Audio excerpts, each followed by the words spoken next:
Ladies and gentlemen, welcome again to another episode. How did our money perform in the money market funds as at the week that ended on 27th of July? End month imekaribia. It's time to top up. It's time to open accounts for those who have not opened. And this is also to remind you kwa wale wenye wajaelewa what the money market funds are and how they operate. Kuna link hapa chini which will help you to take the masterclass at your own time so that uelewe what is this money market funds, zinawaka aje, what are the risks, what am I exposing myself into, so that once you open your account unakuwa like we shall understand how is the interest calculated, so that uelewe that this is not a money maker but a place for you to take control of your money. I will also touch about the treasury bills, but before we get to that, let's start with the fixed income funds.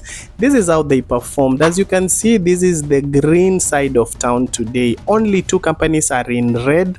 The rest is only 8 companies. All of them ziko na green, which means that they registered a slight increase and some did a slight decline. Kuza fixed income fund ika maintain position number 1 with 16.50% and Orient Hifadhi pia ika register 10.92, being the same position yenye ilikuwa last week, that is number 10. Absa hapo hivyo had the biggest increase on the fixed income fund section na ikawa imegrow from number 8 to number 5 where it is with 14.51%. And now when we move to the United States dollar money market fund zone, hey, hapa things don't look very good because most of them are in reds. Actually, 6 companies registered a decline in what they had posted last week.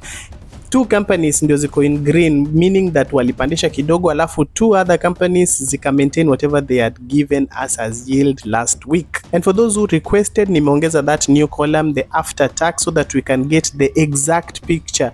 What is it that I get net in my account as return on investment? It is now there and included. As usual, kuna point I'll get out of the screen so that you can get clear screenshots for your records. Number 1, 2, 3 and 4 maintain the same position zenye wali post last week, and number 10 last NCBA wali maintain pia number last position, and it still had a decline as well from what they had posted last week. Etica still was leading at number 1 with 7.54, although ilikuwa na decline from what they had posted last week.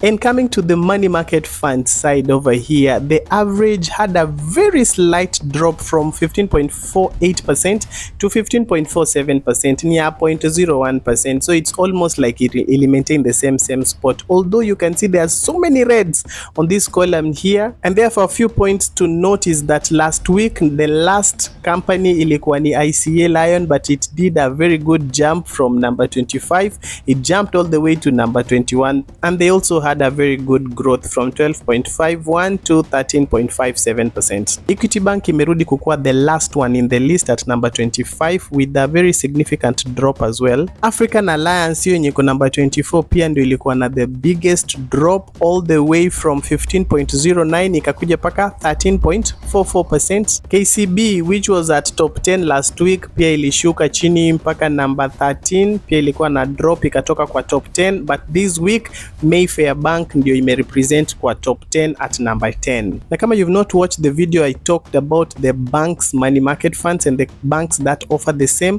please make sure you check it out kwa channel ya MoneyVersations kwa YouTube. 10 companies are in green, which means that only 10 companies zilikuwa na slight increase from what they had posted last week.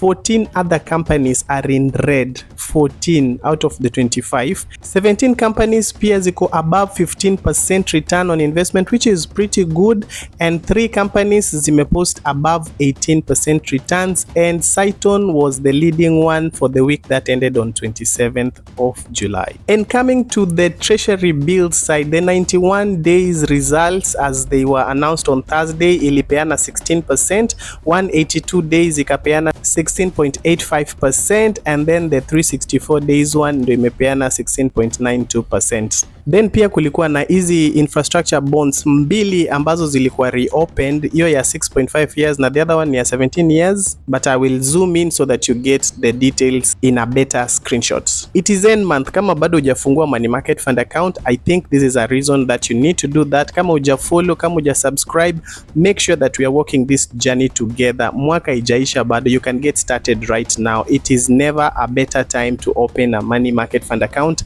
as it is right now. And And wherever you shall be investing, whatever you shall be doing, I wish you a blessed week ahead.